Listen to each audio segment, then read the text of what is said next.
What up? It's JZAC. I'm here on the Quotables podcast, where conversation turns into timeless quotes.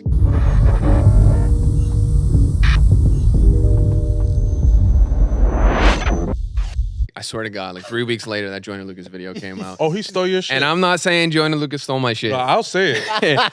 But it was like, That's what it was sounds kind of weird. And I just kind of... No, you're being polite. Joyner, come on the pod so we can fucking talk. You know what I'm saying? We're here back at Quotables. Hashtag Zammy, Domingo. And we have JZAC here. You know what I'm saying? Longtime friend, very good friend. Sir, Mr. Of Quotables. Mr. Independent. I'm my best. Yeah, he's a good friend, but also, you know, we brought him on for you know, specific reasons. He's, you know, very talented, and he also has, you know, a long history of hard work and dedication in his field. So with that being said, you know, I just feel like, you know, he might have some good things to, you know, let off his chest and just talk about and, you know, flow with, and hopefully we get some quotables out of it, you know? So JZAC, let's jump back to the beginning. I think you started was it Plymouth State? Plymouth State, yeah. Is that where you started at, right? I love it already. He's doing the research. I didn't do anything. But yeah, started at Plymouth State. That's like when I first even recorded a song. Like I never even thought I would do music or anything. And my friend just happened to have a MacBook that had GarageBand on it. Yeah. And at the time, it like, because I was always like a huge rap music fan, but like I just never connected the dots that I would make it. Like I was just like, I was like, no, I'm not gonna rap. Yeah. But anyway, so he had GarageBand. He's like, yeah, we could throw beats on this and we could like record ourselves. And I just remember that concept blowing my mind. I was like, I could record a song. He was like, yeah. So So you never rapped before this? I think I would like maybe loosely freestyle, but like that's as far as it went. Yeah. And then once I found that concept, and I recorded like a song or two, I remember like instantly, like it just, everything kind of changed in my mind. What was your plan before that then? Because like people like Z always had like music in mind, I think. Yeah. See, I didn't. I kind of just went to school because that was like the pressure of like high school. They were like, it was kind of shitty because they were like you're not really gonna do much if you don't go to college. But in a nice way. Like that's kind of, so they were like, you're really not going to college? And I had like all right grades, but I was like, I guess that's what everyone else is doing. So like I applied to like one or two, like did the bare minimum, super late to applying to shit. Like the only school that accepted me was Plymouth State. I was like, fuck it, that's where I'm going. It's right in your backyard, right? Yeah, it was like an hour away. So it was like far enough where it was like some distance where I could live there and get the college experience, but still close where it was just like a drive away. Yeah. So I'll add to that, you know, meeting you through the people that we met you through, you know, I assumed that you were from Boston for a long time. Yeah. You're from New Hampshire.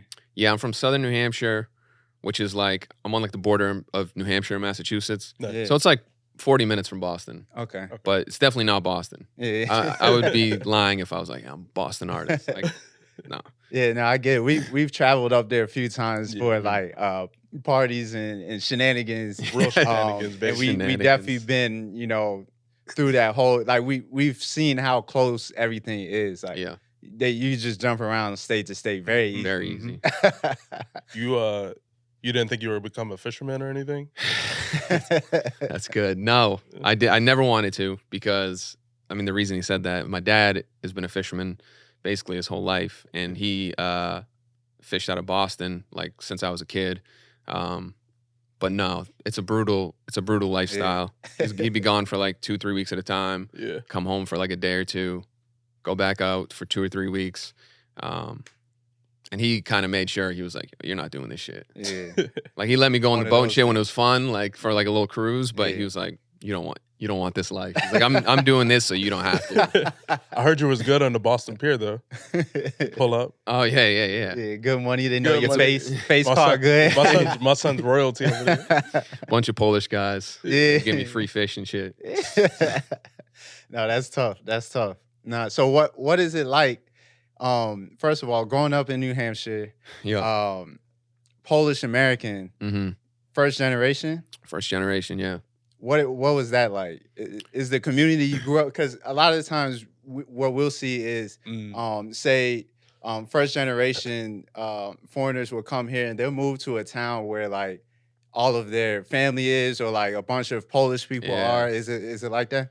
Yeah, there was a pretty big Polish community, especially in certain pockets like Cambridge and like random parts of Massachusetts. Yeah. So of course, naturally, you know, we gravitated towards all the other Polish people in New Hampshire, Massachusetts. So it was like growing up, they all felt like family, but it was just like friends. You know what I mean? But it's always like, oh, that's like my uncle. But it's not really my uncle. It's just a Polish the community guy. is raising everybody. Yeah, exactly. You got to, you know, they feel like they got to stick together. And yeah, I think it just gives you that feel like home away from home. You know? Do you miss that community? Because that's not here. Like the chicken connection, was that a Polish spot, or was that like that's just a hometown spot? That's just a hometown spot. Okay. But there's no like Polish restaurants, but there's a lot of like Polish delis. That I miss. There's one Polish deli here, and it's not even in LA. It's like an hour from LA. But yeah, there's like getting the Polish food back home, and like mom's just cooking it all. What is Polish food? Polish. There's a lot of Polish dishes, but the big one that everybody knows is pierogies, which is it's kind of like a dumpling. Yeah. Those are fire, especially when they're like homemade, hand rolled. But then it's a lot of like meat and potatoes. But you got like there's like a dish called gołąbki, which is like it's just like ground meat, and then it's in cabbage and it's boiled. And it sounds crazy as I'm saying it out loud, but I'm telling you, it's fire. I'm not gonna hold you, bro. That sounds horrible. I'm telling you, if you had it, it'd give you a whole new perspective on it. But yeah, there's a handful of Polish dishes that like are fire that only my parents or like Polish people back home I know make that. So when I go back home, it's like it's refreshing. That much better. It's refreshing. Exactly. Yeah. Yeah, I know that feeling. You ever rap in Polish? I've thrown like a few words here and there. So my Polish is like, it's fluent, right? But it's like, it's definitely broken. So it's hard for me to like, I speak to my parents in Polish, but like they also speak to me in English. It's like a 50-50 type of thing. So I'm kind of like nervous that I like fuck it up, like pulling the right words together and stuff. So I'm going to do it. I have a plan to do it, but I just got to make sure I do it right. I don't want to like half-ass it. You might be the biggest Polish rapper ever. That's what I mean. That's a whole market to tap into. I mean, what's his name? Yachty had brought the walk to Poland. He brought the walk to Poland. Now that's a handoff. That's like a baton pass. How you feel about this walk in Poland? You guys have a drug problem over there or something? As far as I know, we don't. But maybe he changed the culture. Yeah. I don't know. You got to travel, man. Have you been? I've been to Poland. Yeah. A few years back. Before the pandemic, but I'd only been one other time before that when I was a kid, when I was like super young, so I didn't remember much. But I went as an adult, and it was cool to just obviously see my whole family and explore the roots. It's beautiful when you can, you know, always go back to, you know, a place like Poland, back home, feel like, yo, okay, this is where I'm from. You know your roots. You know what I'm saying? Like me being, you know, and Dom as well, but, you know, we're African American. We're raised in America. Our parents were raised in America. We lost our roots at a certain time. Like we can't track. We can only go back so far, type shit. So it's gotta be dope to know exactly, you know, where you can go back from. You know, there's no origin per se. I think the older I get too, the more I appreciate it. You know, like when I was a kid, I didn't fully get it, or like you kind of just want to fit in when you're a kid sometimes. At least I was just kind of like a shy kid. I didn't even want to tell people. Like I try to kind of hide, like speaking another language and stuff, because it just kind of brought such a spotlight. But now the older I get, I'm like, damn, that is very cool.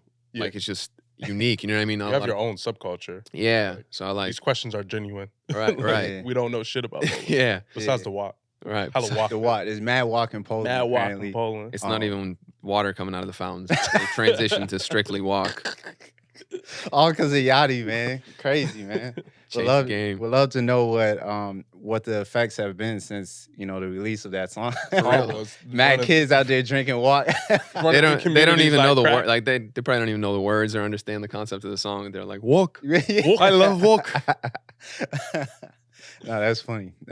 Okay, bet. So I want to get in, you know, even deeper, talking about, you know, music. what were your influences in terms of like artists? You know, who's the artist that stood out to you growing up? What made you say, damn, like that's hard, I want to do something like that? Like who were those people for you? I mean, I feel like there's always like eras of my life. So obviously early on, it was like more the older school dudes, you know, like Jay-Z, Biggie, Eminem, Nas. Yeah. And then it turned into like Kanye, Lupe Fiasco, 50 Cent, G-Unit era. Like was like G-Unit album was like had that shit in The one with rotation. the black cover. Yeah. Beg for I Mercy. think we all remember that era. Yeah. It was getting I used to crazy. listen to that shit every single day on the CD. And I remember like one kid making fun of me once. He's been like, probably listening to G-Unit CD again, aren't you? And I'm like, Fuck yeah. Fuck yeah. Fuck yeah, you should too. And then obviously as I got older, like blog era, mixtape, you know, Drake, J. Cole, Kendrick, Wiz, Wale, Big Crit, Mac Miller, you know, the list goes on. But that was like the years like where I started making music myself. So I think like the influences before were there, but like when I heard like J. Cole and Drake, Kendrick, like that, and I started making music, I was like, I want to be like that. You know? Yeah. Who's somebody that you didn't fuck with? I remember I didn't fuck with Wiz for a while, and you know, and now the blonde strip in the hair. No, you know what it was? I wasn't a weed smoker ever really. Like I smoked a Mm. little bit, but like I just didn't get it at first because I didn't smoke, and like all my friends like did a lot, and they're like, bro, Wiz, this is like so dope. And I was like, no, he's not that good. But then it like hit me. Like I really sat down and listened to Kush and OJ, I remember, and I was like, okay, I get it now. Yeah, the vibes is great vibes. I'll say that much. You ever like look back on your social media posts like way back, like Facebook shit, and you just like cringe on like stuff you'd say or do? Yes. We all do, I'm sure. But I remember I did this kind of recently at Plymouth State. Wiz was like performing at the spring concert. So we had like one big artist every year. And they had this thing called Battle of the Bands. And like whoever you just like perform and you sign up or whatever, and the winner gets to open for the spring act, and that was Wiz Khalifa. And that was before I like really enjoyed his music at the time. And I remember like posting on my Facebook, I'm like, so I don't fuck with Wiz music like that, but this is a great opportunity for me. So like, I need you guys to vote for me for Battle of Bands. And I'm like reading the shit back. I'm like, what was like I horrible doing? PR? Like, yeah, and I didn't win, but like I couldn't imagine like if I won, and, like, get to meet him backstage and shit. Yeah, like, exactly. what Like was shit like. No, I've done things like that for sure. Where you kind of, I mean, when you're younger, you're not thinking like that. Yeah. So I put shit out on the internet where I'm like, why I even? Like, I could have just kept that to myself for. And I felt like it was a different world too then, like just shit people were posting, and people were it was like way early. more honest. Yep. Yeah. It was a weird time. I Yeah. said some horrible shit. Please don't do a deep I've dive. already for the gone back tweets. need a PR agent. and done a good PR sweep of my Twitter and stuff. So if you find something, it's probably because I left it on purpose. Ooh. Quote But, that. Yeah, for sure. Yeah. Go back and check it. There's apps, there's different websites. You type in your little Twitter, it'll go back, it'll find alarming tweets that you probably forgot. Trust me, we all have them, and it will delete them for you. Someone put me onto that. Please do that. Don't be an idiot. Man. Oh man, there's some wild shit out there. But okay, next question. Who is Nick Cheeks? Who's Nick Cheeks? Nick Cheeks, great question. One of my best friends still, and also an artist. I met him, went to high school with him, didn't really know him, but ended up meeting him in college, and he kind of like really pushed me to like keep pursuing music, and super talented himself too. So it was good to have like a friend around that will just like give you honest advice, or like when you're down and can't figure this shit out, like someone to just keep pushing you, like, yo, we got this. We just got to keep putting in the work. But yeah, man, one of my best friends, and still to this day, I mean, I send him like every demo I make, and like we go back and forth on stuff, and he'll be like, yo, this song's cool. Like you can do this here. Yeah, that's fire. That's fire. It's always good to have friends like that. Super important. For sure. They help spark creativity. Mm-hmm. They help, like you said, when you're down or you're, you know, you feel like giving up. Maybe they don't at the moment, so they pushing you. Then when they're down, then you're the guy pushing them, and yeah, all of that good stuff. Yeah, that's fire. Iron sharpens iron. For sure. Yeah. Because chasing this shit alone, I mean, it's tough. It's not for the faint of heart. You gotta. So when you have people in your corner, just like propping each other up and doing all that, I mean, it goes a long way. When was the I guess the spark that let you know that, hey, maybe I can kind of do this for the rest of my life? Because it's been some time. You've been doing this for like 12 years? 12 years, yeah. I remember, I won't say the exact moment, but like the time period, I was probably already doing music for like 3, 4, or 5 years maybe, and like nothing was really happening. I had kind of like a local fan base and people knew me just like around the area, or like friends or friends of friends, but I didn't have like actual fans, you know? And Twitter had just introduced video. I know you. Yeah. It was like 30-second videos. And I saw all these accounts start popping up on Twitter that were like savage freestyles, crazy bars. And I'm like, I don't know what the fuck this is, but they're posting just like random people freestyling, and it's getting like thousands of retweets and likes. So I like first. And it was like, I think it was so new that people were so engaged with it. Like we weren't like bogged down with internet content yet. So people were just like, the organic attention was there. And I remember DMing all these accounts like, yo, how do I get, like, how do you post me? And this one account was like, anyone who subscribes to my YouTube channel, like I'll post your video. So like right away, hit him up, DM'd him. Yeah. I was like, I had a video ready and he posted it, and like, I think it had like 400 or 500 retweets. And at the time I was like, holy shit, like this is, my life changed forever. It felt like, which really wasn't, looking back on it at the time, wasn't much, but that was like the first time I saw like people were following me. I already had a bunch of music out, so people were like, yo, can I listen to like. Now they're backtracking and going to. And I'm like, this is crazy. Like, I don't know these people. Like, one dude's from Arkansas, another dude's from Maryland. You know what I mean? Like, this isn't just like a kid from the town over worried about me. No, that's fine. It's two things that I took from that. One, maybe three things, but one was the fact that you know, took the time to actually DM all these people. Right. It's simple. A lot of people won't do something as simple as that. For sure. You DM'd, how many people would you think you DM'd till you got, you know, someone that responded? Like, how many would you say? Like, I mean, it wasn't a crazy amount, but maybe 30, 40 accounts. Like, exactly. And personally messaged them. You know, I wasn't just like, post my shit. I was like, hey, I'm a fan of this. Like, I like, you know what I mean? Like, show you I care. And then maybe they'll give me a shot. Exactly. So that, and then the other thing was the fact that you had a video ready. Right. You know what I'm saying? Like, you DM'd them, you did the work, and then you got the opportunity, and now you have a video ready for them. Right. Instead of saying, okay, oh, I got the opportunity. Okay, hold on one second. Now you're scrambling. Opportunity meets preparation. Right. Yeah, I had like a couple albums out already. So, I mean, I know like if I discover an artist or like a video and I go to their Spotify or whatever and it's like one song, I'm like, what the fuck? What was this industry plan? Yeah. We know it's you. Yeah. Like, people want more. You got to strike while that iron's hot. Yeah. No, that's a fact. And you're really good at that. You're really good at that. You know, just being able to strike when the iron's hot, stay consistent. Right. You know what I'm saying? And all of that. I mean, from our research, I mean, you've been consistent for a long time now. A long time. Since I started. Yeah. That's like one thing I've always known. Like, you just got to keep putting up the shots. Yeah. Was it actually always like that? Don't give me the bullshit. No, it always was. It wasn't as like fluid maybe at first because I was kind of just figuring the shit out. But I knew like, you just got to keep putting stuff out. Like, every time I put something out, something would happen. Even if it was small, like one new little thing would happen. I'm like, oh. Where's that from? Where's that spark from? I know that's so broad too. I don't want to do that to you, but like, is it like, did you see somebody do that? Did you just know? I think it was just kind of trial and error, but also just really wanting the shit. Like, I really like when I going back to like when I recorded that first song or two.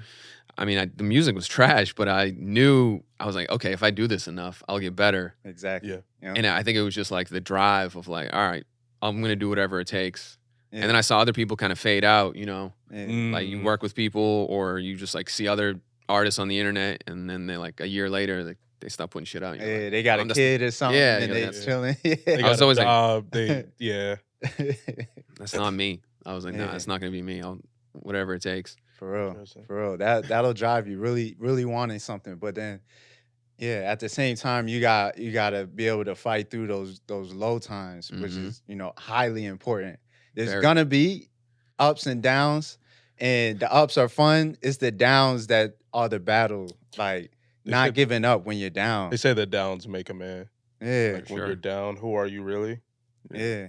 That's a fact. Tough. Yeah. That's a fact. That's a fact. So, okay, so something I noticed was around 2015, 2016, you started one merch, tour, and few vlogs, but like you started doing like Twitter verification, like so a lot of things happened around that 2016 like era. I want to know personally, not just like watching this shit. I'm like, what? Who did you have that was like, if anybody, that was mentoring you on what to do? Like, hey, you should go on this. You should go on a tour so your fans are happy, or like, you should start selling merch, or you should have a website. Like, you had a website. Yeah, and you just don't just have a website. So, like, where were you getting this inspiration to like get your business straight? Like. YouTube University, baby. For real though, like and subscribe. I got a degree from there, and I also have a real degree. YouTube has done me way better and didn't put me like $50,000 in debt. So shout out to What'd YouTube. What'd you get your degree in, by the way? Business, marketing, communications. Oh, see, he figured. You're using your degree, but I didn't learn shit there. Yeah. I'm gonna be honest. It'd be like that. I mean, there's a couple classes. I'll give a couple classes where I was like, okay. Yeah, like you learn one thing, you're like, oh, I could use that. Yeah, but like 90% of it, I was just partying and networking. Just scraping by, doing enough networking. A whole lot of networking in college. Yeah, right. Well, okay, yeah, YouTube University. I mean, we multiple times on our podcast we've spoken about the importance of YouTube University. Nobody has an excuse now. You can go to YouTube, you can type in whatever you want to learn. Easy. You can choose your teacher.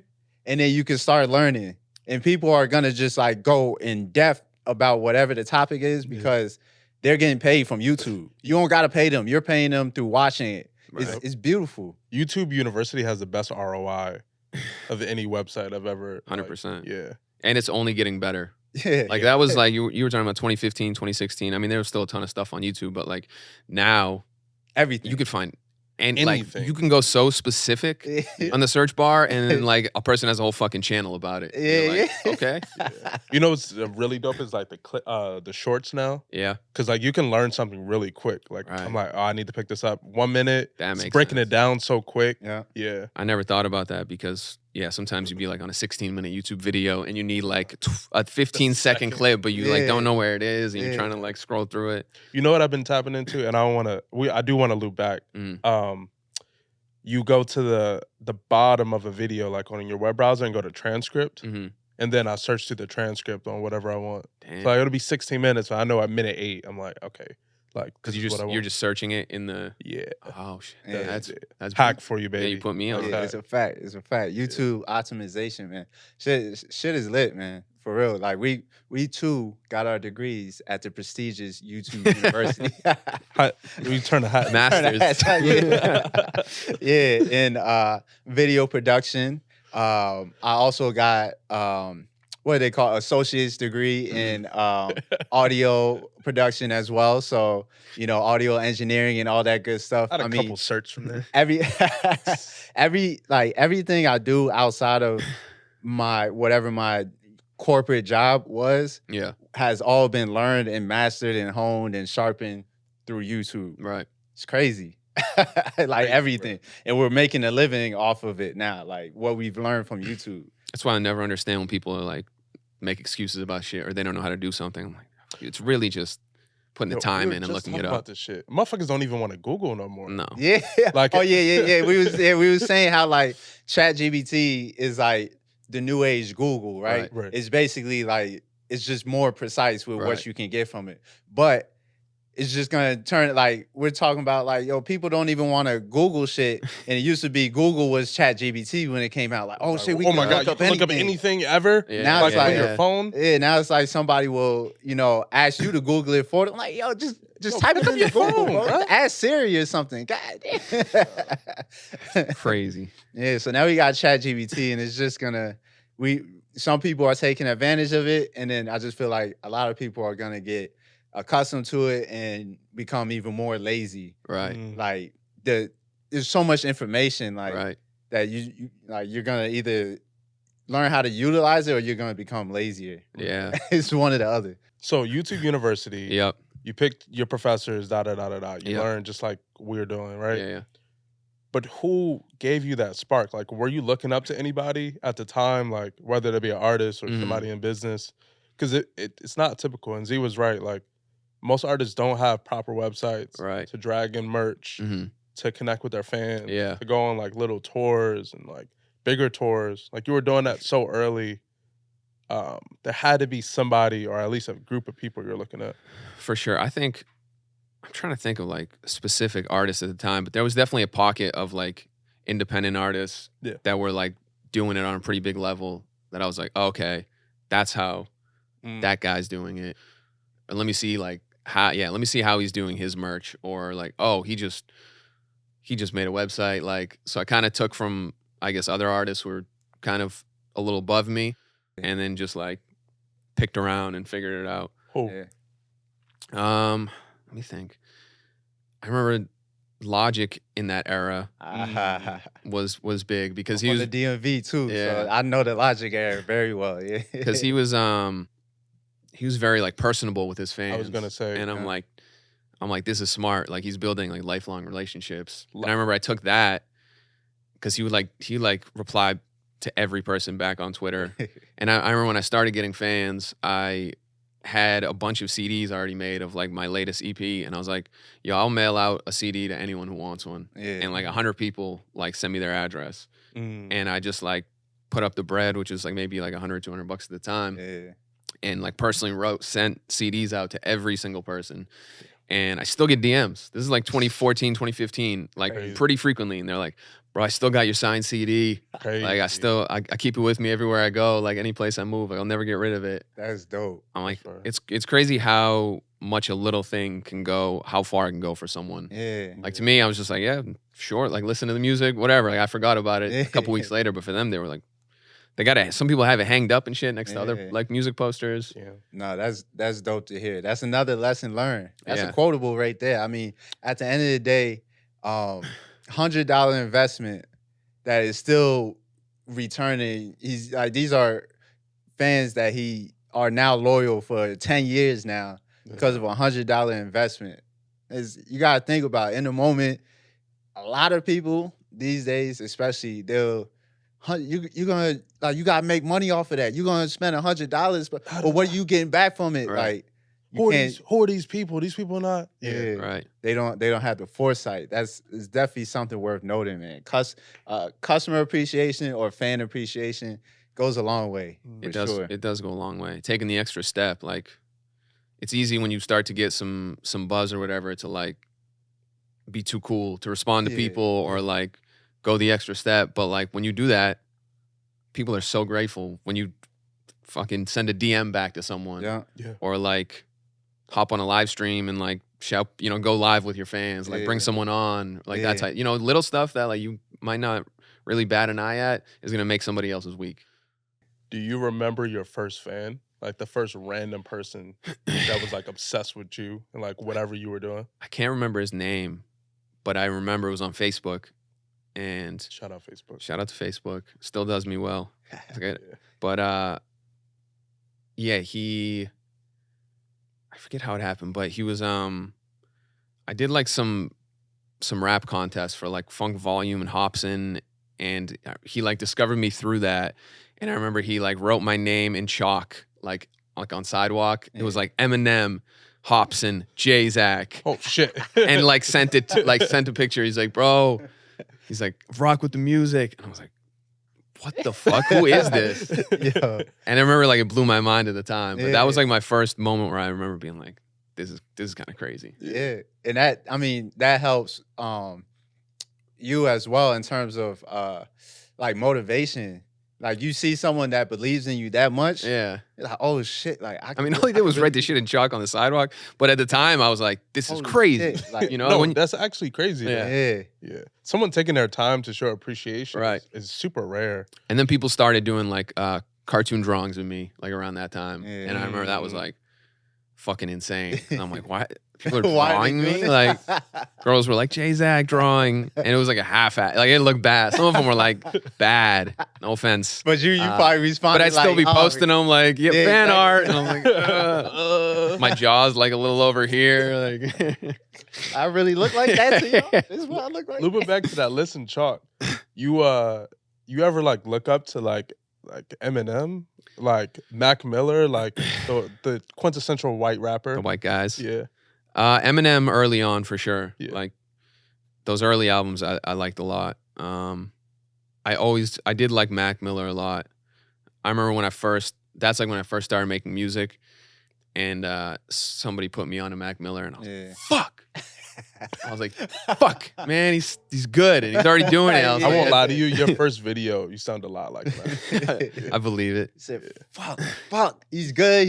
He's got more traction. Fuck. And like back then, like just in general, I thought there was only like so many spots for people to make it in like entertainment And industry. it was. I will say back then it was a lot like that because you had to get picked up by either an independent label or some label. You had to get some backing to even get your foot in the door and get noted. Right now, you can have your own. Like, there's space for everyone now. Right. Yeah. But it was like that for sure. So it makes sense why you're like, fuck, like there goes my spot. Like, right.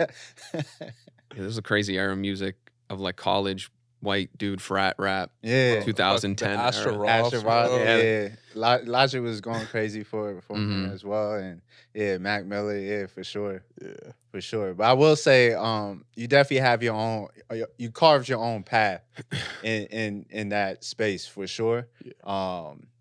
Your delivery, the type of songs you make, things like that, your vocal tone, all of that good stuff, definitely unique. Maybe you can attribute that to your Polish background or this, that, and the third, but it's definitely unique for sure. Because I don't know what Logic is, biracial. I don't know where the fuck he from. I don't know where the fuck Mac Miller is like from. I know where he's from, but like what's background? His ethnicity? Oh, yeah. Like that's I think that might be a big difference, man. You have culture, you know. It's a big thing. It's a big thing. Interesting. He's looking at me like, yo, damn, that's real. That's a good fucking quote. That's a good take. Oh, you hit him back with what is that? Like that spark? Like everyone wants to know like what that thing is. Yeah. Because we have people that genuinely connect with you. Right. Yeah. Like these people, everybody can make good music, but everyone can't drag people into their world. I feel like you do that so well. Like even like you just posted the shit earlier today. Like with the sandwich, and I had a genuine question. We're on our way over here, and I'm like, "Why did he bring a sandwich out? like what is that? Like, what drew you to bring that out? You know, you don't have to answer, but no, it's just observations, right? Yeah. For sure. Now, okay, something I wanted to touch on that I feel like is important for our viewers, because we chop it up. This started because we wanted to talk about the transgressions we were going through in terms of trying to start businesses, especially in the entertainment industry, especially living in LA, music, video production, all of that good stuff, and just kind of getting things off of our chest. So with that being said, watching all of your vlogs and things like that, I'm very interested in knowing who from then has stuck through to now. It's like 10 years of, going on tours, moving from the East Coast to the West Coast, all of that good stuff. How has your team changed from then to now, would you say? Yeah, it's changed a lot. I mean, I'm still pretty close with everyone over the years who's worked with me and whatnot, because a lot of it was just like friends helping, and then obviously life takes its own path and everyone is on their own journey. So like if somebody ends up doing their own thing, I don't like hold it against them. Because I understand like we're all different, and not everyone's brain works like mine, which is something I always forget. Because I'm like, bro, I want this shit. Like I'm gonna do whatever, but like we're all just wired different, and so it's hard for people to maneuver like me sometimes. But a lot of the people, I'm trying to think. I mean, I moved out here with Rocky, who was shout out Rocky, who's been producing my stuff for like 4, 5, 6 years. And we moved out here together with my manager John, who I still work with today. But yeah, we've all kind of not so much gone our own ways, but just kind of like you found pockets or like routes throughout the success that you guys were seeing. Exactly. Like, okay, now we're at this point and probably other opportunities come up. Right. And it's like, this makes more sense to, whoever's on your team. And that makes a lot of sense too. You bringing up your manager. How did you meet your manager that you're with today? I know a lot of artists and maybe, other entertainers. That seems to be, something that they struggle with a lot is finding a manager. For sure. What was your story? Yeah.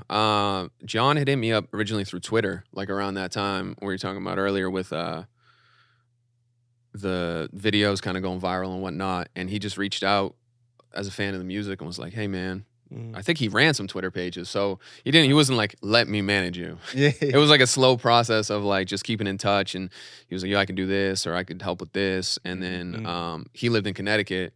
So he was like a couple hours away. So we ended up linking up a few times. And as we kind of got closer and friendship evolved, he was like, yeah, I could just like full on manage you. We could figure this shit out. Yeah. So I guess from what I'm hearing, you could probably attribute you finding your manager to staying consistent and just, constantly having your work displayed, For sure. It's like kind of letting it come to you. I feel like with a manager, like the second you start like looking for someone. I feel like it's that way with a lot of shit. Yeah. Like personnel on your team. Right, exactly. Like it's got to be organic. And the second you start looking for it, I mean, unless you already have like, like a great buzz and like a bunch of stuff going, then you can kind of pick and choose, of course, when you're coming up. Like, no one gives a fuck about it. Yeah, that's a fact. Rightfully so. You're going to end up finding a manager that, like, you go looking for a manager and you don't really have no traction. You're probably going to end up finding one and that man going to take advantage of you. You're going to get into some shady shit. There was definitely people who, like, sent me contracts or just, like, weird situations where they're like, bro, I can manage you. I work with these people or I do this. And, like, I've always kind of been good at reading people and signs. And I was like, I never, like, worked with anyone like that, but I've definitely been approached and was just like, nah, this is fucking weirdo energy. Like, stay away from me. You know who I'm talking about. Yeah, it do be like that though. Vultures, man. Vultures for sure. You was your plan to stay on this independent wave? I think I was always down to like sign a deal, but I just wanted like whatever situation I was in to be right. And then like nobody ever really reached out with a deal, to be honest. And so I was like, fuck it, I'll just figure it out myself. Yeah. And I'm gonna continue to do that. But down the line, like if I team up with a label and it's like makes sense for everyone and it's gonna grow the JZAC brand, I would definitely sign something. Yeah. It's gotta make a lot of sense now. Your boy JZAC up. Your boy JZAC up. They done waited way too long. High, Yesterday's price. Yeah. Not today's price. They waited a long time now. Now you got leverage. You walk in that joint with some leverage. What'd you say? Leverage. Put the little bouncing ball on that. No, that's a fact. Okay, all right. I got some other things that I want to spin on. Sure. Wait, no. Before you get into that, last thing, something that stood out to me: your music videos. Yeah. I'm trying to figure out where I want to start. I haven't seen any. Yeah, I'm trying to figure out where I want to start because like there's a few things I took away from the music videos. One, even 10 plus years ago, Yeah. they were pretty quality. for that time. I'm Yeah. watching. I'm like, this is good ass quality for that time in terms of edits and just the way it is shot and all that good stuff. So that's one. Like the quality. Like I don't like who did you tap in with at that time, but also I saw a video that's maybe I think it's maybe a few years old now called Drive. Mm-hmm. Drunk. Oh yeah, called Drunk. Yes, Drunk. Crazy. Yeah, I said, what the crazy. So first of all, who did you find to shoot music videos with when you were, still coming up? And then tell me about that drive shoot. That drunk shoot. Drunk drive. Yeah. Same wrong. Yeah, it's about drunk driving. That's He's like, my fault. I'm hammered. That's not water. Early on music videos, I found this dude, Chris Roller, who, shout out to Chris. Bro, you know Chris? Yeah, he did literally my first music video ever. I don't know Chris. Oh. I thought I was like, that was gonna sounded important though. Shout out Chris Roller. Shout out to Chris. I haven't talked to him in a long time, but I follow him on Instagram, and I think he does I'm sure he does a bunch of shit, but he was doing like some corporate videos. I think he did like a Mercedes-Benz video. I don't know. He was getting his bag. Yeah. But I remember I just searching people like back in the day, like who the fuck can shoot a quality video because it was so hard to find. Yeah. And going back to like Mac Miller and like Logic, like those guys just had great videos. Yeah. They're super simple. They're just like performance shots. But they're iconic now, yeah. Yeah, and they were just nice cameras. Yeah. And those were hard to get at the time. But I found like the one dude in my area who had a DSLR, and I just remember like messaging him, and I paid him like a couple hundred, like maybe like $200 or $300. Yeah. And we just filmed those videos early on. So yeah, again, back to YouTube University and just searching shit out, doing my research. Crazy, but the drunk video I filmed in 2019, that was with the dude. So they're from New Hampshire, and originally it was this guy, Ben Peru, who shot all of Joyner Lucas's videos. Okay. And he just happened to live like the town over from me, which is I didn't know until like later on. But he was super busy with stuff.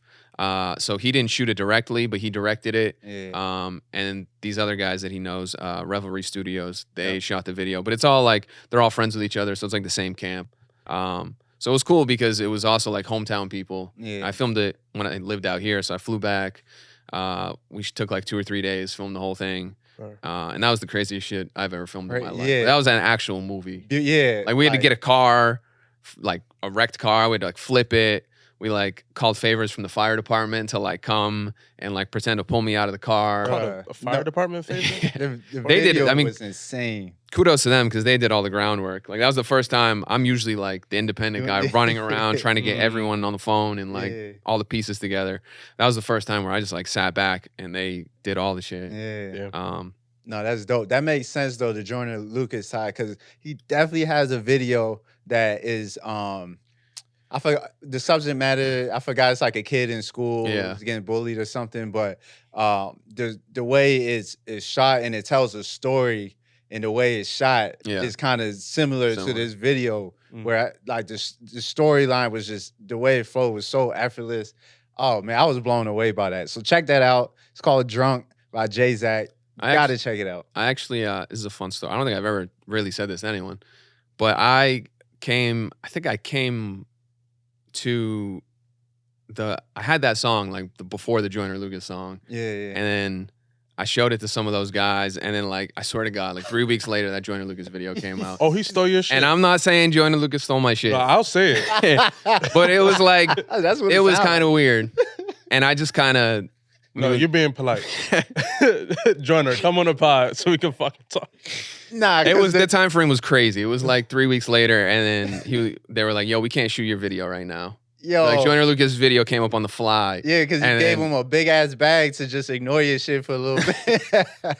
Yo, that makes a lot of sense. Like, my brain instantly went to that video when you said Joyner Lucas. Come to find out, the timeline is reversed. Oh my, that's how it be, man. That's the industry, bro. I mean, we could talk about it on another podcast, but I feel like I've had like 6 music videos that. No, we talk about it right now. We got time, baby. Man. No, that's a fact. Yo, yeah, the industry crazy, man. And money talks, man. Yeah. Oh, man. Motherfuckers need influence. They'll take that shit if they need it. It's crazy. It's a crazy world. You could just there's no like rules, so like anyone can do anything. You know some shit I was talking about. My homegirl at Universal. There's no HR here. Yeah, like companies have HR, but there's no like universal. There's no damn. What was the shit they were trying to build? Like the like a union. A union, yeah. Like that will never exist because people need to do fuck shit to make it. Right. Like Joyner probably made so much money from that video that he stole from you. Yeah. And I did not say that. Oh, I did. Don't worry about it. I got you. Yeah. Kind of find out in the long run, then he got what's in Karen Civil stole from him.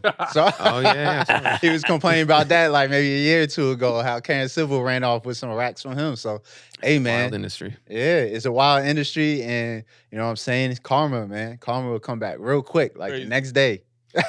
I stay out of the fuck shit. I mind my own. I make my money. You're a good character. when you stay independent though, you have the power to do so. The luxury. For sure. Yeah, the luxury. Yeah, for sure. You drop whenever you want. You don't have the machine behind you to help push it, but you have the luxury to just do whatever the fuck you want. Yeah, stay out of the bullshit. Yeah. Like, hey, you know, these guys want you to come, you know, do a show here. Right. Like, nah, they mad shady. Like, I'm gonna just say no. Yeah. Instead of like a label, like, nah, you gotta do it. Yeah. You don't have a choice. You ain't no. Right. What you mean? What you mean, nie? Right. What you mean? That's not possible. All right, bet. So, we got a little more time left. So I'm gonna just rattle off some questions. I want to know your what you think about, you know, certain things. So that's right. All right. So first thing I have here: pineapple on pizza. Yes or no? All day. Incredible. One of the best. Debatable. You're on the fence? Yeah. I never met anyone on the fence. I usually met people who like, it's like, that's love a or good hate. point. That's a good.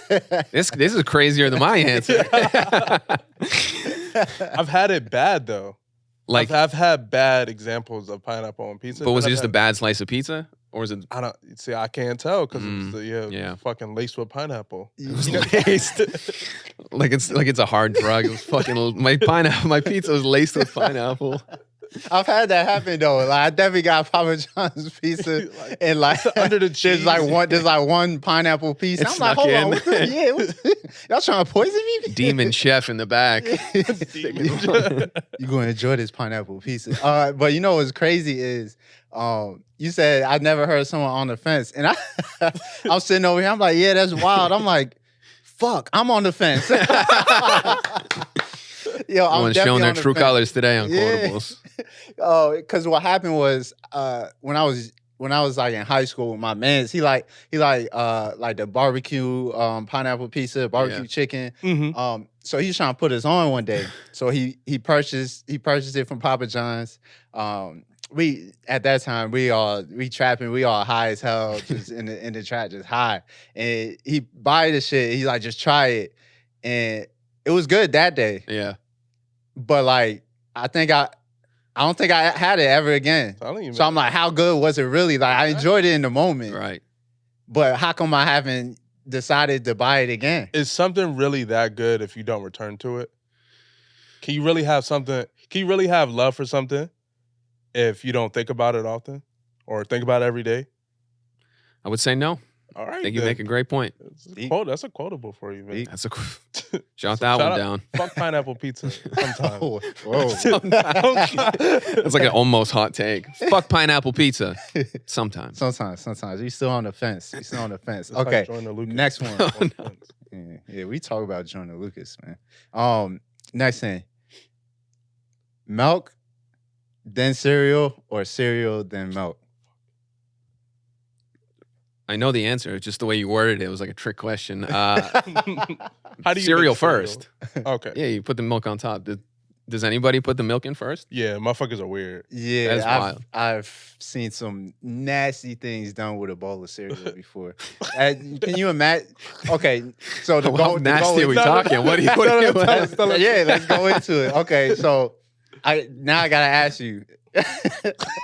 This is simple. It's just like weird to me, but okay. cold cereal Mhm. or hot cereal? Cold cereal, but Polish people like. I wouldn't say they like hot cereal, but they like warm milk with stuff. So I get it, but no, I would never. What is stuff? I don't know. Smokle. This is where my head was at. They just don't refrigerate anything. So like every drink, like sodas, beers, all that, everything is room temperature. And like if it's cold, they can't drink it. I would throw up. And I remember when I was there, I was like fucking everyone up because I was like, "Can you put this in the fridge?" Yo. Like Yo, said room they don't temperature, refrigerate. like they want a room temperature pilsner. oh my god. Yo. I'm about to hold on. That's a Polish thing I can't get behind. Oh my. So I'm goodness. sorry for the culture Oh my goodness. if you're disappointed He in me, said- but we're not drinking warm fucking orange soda. Yo, that's wild. He said they don't refrigerate anything. Nothing. Yo, that shit genuinely made me laugh. That's hilarious. Okay, interesting. Okay, so cold cereal. Cold cereal, for That's sure. good to know because we have friends that can't eat cereal without putting it in the microwave first. They like soggy cereal. That's what I'm saying. Nasty things, right? I gotta go. Yo say I can't eat the cereal unless it's soggy. I'm like, whoa, you got deeper problems. That's my boy. like you have to finish it before it gets soggy. Yeah, That's my yeah. rule of thumb. There's very few cereals where it gets soggy and it's still like, okay, it's still like the bottom of the bowl still. Yeah, hit, there's a like, couple. Yeah, Mm-hmm. for sure. Okay. To add to that, I saw you post the other day cereals. Yeah. So what's your go-to? Number one. I need. We could do top three. No order. Top three. I'm not gonna overthink it. I'm gonna say a Cookie Crisp. Okay. Overrated. I'll go Lucky Charms Okay. and Cinnamon Toast Crunch. Okay. That could change. Yeah. You know, that's I'm not. I didn't overthink it, but Yeah. those are the big three right now. Okay. Any of them? Just so sweet. Cookie. They are sweet, but that's like I don't eat those now. All- really. yeah, You know, like all but as a kid, cereals. I was like a fucking Yeah. monster. All Yeah. cereals is just fucking sugar. Yeah. But Send me off with 3 bowls before I go to school. yeah. Fucking shaking. Okay. If I had to, I'd be like Cinnamon Toast Crunch easily. Got to make it. Okay, a sleeper. I like cinnamon clearly. So Yeah. the next one is the Life Cinnamon. Life Cinnamon. I like that one. As a kid, oh my goodness, I eat the whole box in a day, Easy. Oh, no. effortlessly. And then I'll go with, oh man, this one's rough. It's a battle between Frosted Flakes and Captain Crunch, and I'll have to go with Frosted Flakes because Captain Crunch. Cuts up the roof. of my Exactly, mouth. I knew man. that. The amount I of knew where you pain were going with it. involved with that. You What guys, happens with cold cereal? it's the price to pay. Whereas somebody If it watching was right soggy, now, you're right. If it was Exactly. soggy, that wouldn't be an issue. and you watching right now, he like, Who's laughing now? Exactly. Somebody in Poland is wilding right now. In the comments going crazy. Exactly. I Off the told you. walk, Num- you can barely see straight. Fucking blurred lines. Go. You need your three. Frosted Flakes is number one. Okay. Okay. That's Oh, fair. fuck, You this can't go. is the best. Consistent. Cinnamon Toast Crunch. I fuck with Raisin Bran. And I said it.